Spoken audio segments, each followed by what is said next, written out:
আসসালামু আলাইকুম। সংবাদে আপনাদের সবাইকে স্বাগত জানাচ্ছি। আমি ফিরোজ তোহা। শুরুতেই সংবাদ শিরোনাম। বাংলাদেশের সর্বশেষ গুরুত্বপূর্ণ আপডেট সংবাদে আপনাকে স্বাগত। শুরুতেই সংবাদ শিরোনাম, পরে বিস্তারিত। শুরুতেই জানাবো, 4টি শর্তে ফিরতে পারবে আওয়ামী লীগ, জানালেন আলী রিয়াজ। ছাত্র জনতার তীব্র আন্দোলনের মুখে গত 5ই আগস্ট শেখ হাসিনা পদত্যাগ করে ভারতে পালিয়ে যাওয়ার পর আওয়ামী লীগের নেতাকর্মীরা আত্মগোপনে চলে গেছে।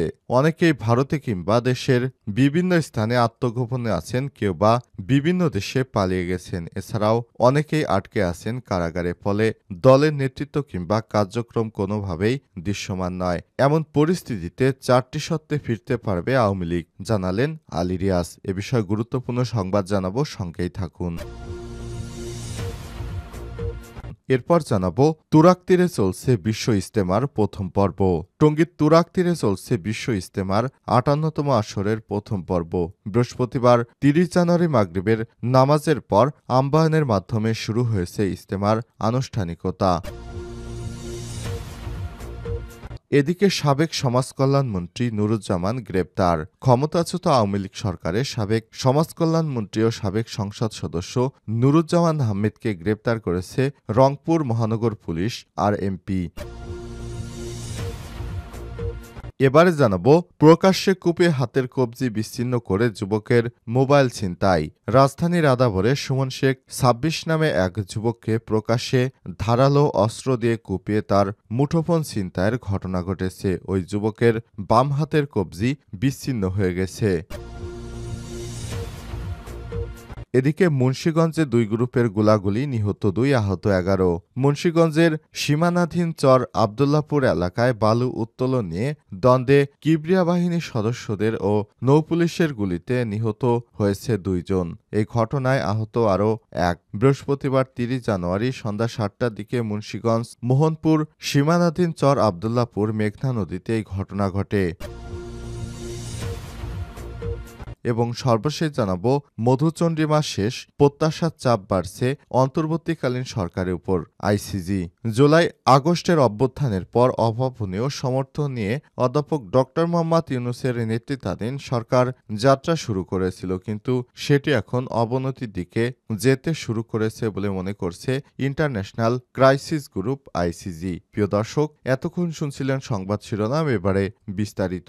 তবে তার আগে বন্ধুরা, অনুরোধ থাকবে সংবাদটিতে একটি লাইক দিন। এই চ্যানেলে আপনি নতুন হয়ে থাকলে আমাদের সংবাদটি দেখতে দেখতে চ্যানেলটি সাবস্ক্রাইব করে রাখুন। কমেন্ট করে বন্ধুরা আপনার মূল্যবান মতামত জানিয়ে দিন আপনি বিশ্বের কোন দেশ থেকে বা বাংলাদেশের কোন স্থান থেকে আমাদের সংবাদটি দেখছেন এবং শুনছেন। এবারে বিস্তারিত।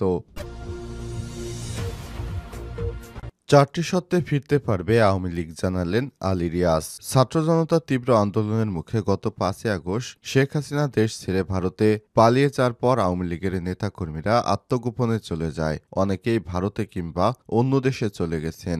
এছাড়াও অনেকেই আটকে আছেন কারাগারে। ফলে দলের নেতৃত্ব কিংবা কার্যক্রম কোনোটাই এখন দৃশ্যমান সম্ভব নয়। এদিকে 49 বছর আগে 1975 সালের 15ই আগস্ট বাংলাদেশের প্রতিষ্ঠাতা রাষ্ট্রপতি শেখ মুজিবুর রহমানকে সপরিবারে হত্যাকাণ্ডের পর ভয়াবহ এক সংকটকালে মুখোমুখি হতে হয়েছিল দেশের সবচেয়ে প্রাচীন এই রাজনৈতিক দল এই আওয়ামী লীগকে। সেই সংকট কাটাতে সময় লেগেছিল দীর্ঘ 21 বছর। জুলাই এবং আগস্টে গণহত্যার সঙ্গে সরাসরি জড়িয়ে পড়া আওয়ামী লীগ এবার ফিরতে কত বছর সময় লাগবে, এই প্রশ্ন ঘুরপাক খাচ্ছে জনমনে। সম্প্রতি কাতার ভিত্তিক গণমাধ্যম আল জাজিরার এক সাক্ষাৎকারে সংবিধান সংস্কার কমিশনের প্রধান এবং রাজনৈতিক বিশ্লেষক আলী রিয়াজ এই সাক্ষাৎকারে তিনি আওয়ামী লীগের পুনরুত্থানের জন্য 4টি শর্ত উল্লেখ করেছেন। সেগুলো হলো: 1. 16 বছরের শাসন আমলে বিশেষ করে 2024 সালের আন্দোলনের সময় সংগঠিত অপরাধের জন্য নিঃশর্ত ক্ষমা চাইতে হবে। 2. দলের বর্তমান মতাদর্শ পরিত্যাগ করতে হবে। 3. শেখ পরিবারের কোনো সদস্যকে আর নেতৃত্বে রাখা যাবে না। 4. মানবতা বিরোধী অপরাধ সহ সব নৃশংস অপরাধের বিচার নিশ্চিত করা। আলী রিয়াজ ডক্টর ইউনূসের নেতৃত্বাধীন সরকার একটি কমিশনের ভাইস চেয়ারম্যান। তিনি সংস্কার প্রস্তাব নিয়ে ঐক্যমত গড়ার কাজ করছেন। তিনি বলেন, জুলাই আন্দোলনের সময় যেসব ব্যক্তি গণহত্যার জন্য সরাসরি দায়ী তাদের বিচার করতে হবে, যার মধ্যে শেখ হাসিনাও অন্তর্ভুক্ত। এই শর্তগুলো পূরণ হলে তাদের প্রত্যর্পণ নিয়ে আলোচনা করা যেতে পারে। তুরাগ তীরে চলছে বিশ্ব ইজতেমার প্রথম পর্ব। টঙ্গীর তুরাগ তীরে চলছে বিশ্ব ইজতেমার ৫৮তম আসরের প্রথম পর্ব। বৃহস্পতিবার ৩০ জানুয়ারি মাগরিবের পর আহ্বানের মাধ্যমে শুরু হয়েছে ইজতেমার আনুষ্ঠানিকতা। এতে অংশ নিতে ইতিমধ্যে ইজতেমা ময়দানে জড়ো হয়েছে লাখো লাখো মুসল্লি। শুক্রবার ৩১ জানুয়ারি একসঙ্গে জুমার নামাজ পড়বেন ইজতেমায় অংশ নেয় সব মুসল্লিরা। আর ইজতেমা ঘিরে বাড়তি সতর্ক অবস্থায় রয়েছে আইনশৃঙ্খলা রক্ষাকারী বাহিনী। বৃহস্পতিবার ৩০ জানুয়ারি দুপুরে তাবলিগ জামাতের শুরায় নিজামের মিডিয়া সমন্বয়ক হাবিবুল্লাহ রায়হান জানান, আজ বাদ মাগরিব ভারতের মাওলানা ইব্রাহিম দেওলার আহ্বানের মধ্য দিয়ে শুরু হবে এবারের বিশ্ব ইজতেমার আনুষ্ঠানিকতা। শুক্রবার বাদ ফজর বয়ান করবেন পাকিস্তানের মাওলানা জিয়াউল হক। এরপর শুক্রবার সকাল ১০টায় বিভিন্ন খিত্তায় খিত্তায় তালিমের আমল হবে। এ সময় তিনি আরও জানান, ময়দানে এসেছে ৪১টি জেলার মুসল্লিরা। আখেরি মোনাজাতের মধ্য দিয়ে ২ ফেব্রুয়ারি শেষ হবে প্রথম পর্ব।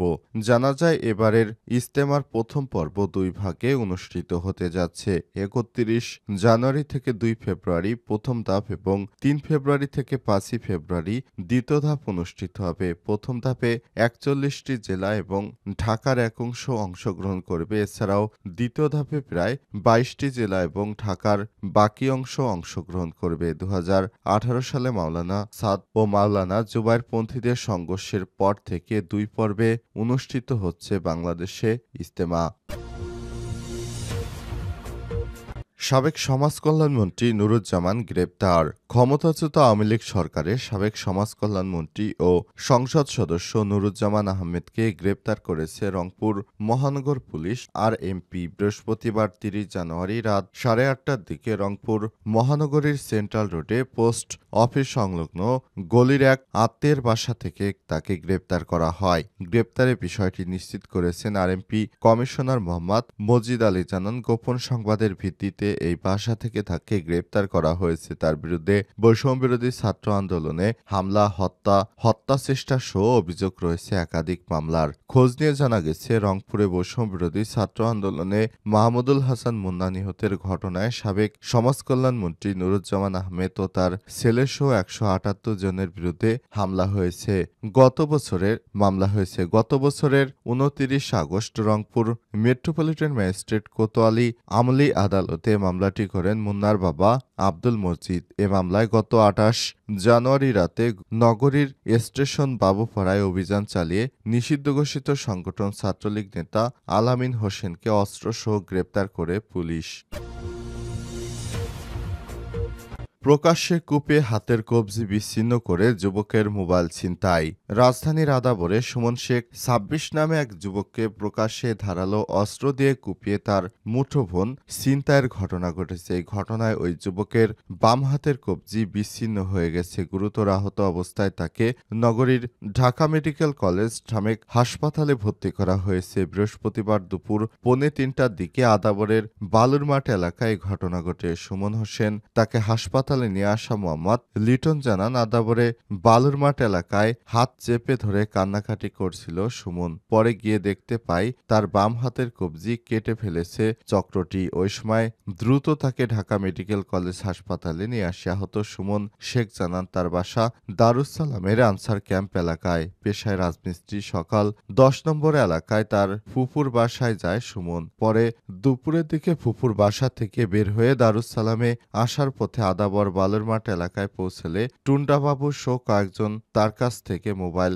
কেড়ে নিতে চায়। ওই সময় বাধা দিলে তারা চাপাতি দিয়ে তার হাতে আঘাত করে। এতে তার বাম হাতের কবজি বিচ্ছিন্ন হয়ে যায়। সুমনের দাবি, মুঠোফোন ছিনিয়ে নেয়া কিংবা তিনি আগে থেকে চিনতেন না কাউকে। তবে ঘটনার সময় একজনের মুখে টুন্ডাবাবুর নাম শুনতে পান। বিষয়টি নিশ্চিত করে ঢাকা মেডিকেল কলেজ হাসপাতালের পুলিশ ক্যাম্পের ইনচার্জ পরিদর্শক মোহাম্মদ ফারুক জানান, আদাবর এলাকা থেকে ওই যুবকসহ আহত অবস্থায় হাসপাতালে নিয়ে আসা হয়। তার বাম হাতের কবজি বিচ্ছিন্ন হয়ে গেছে। হাসপাতালের জরুরি বিভাগে তার চিকিৎসা চলছে।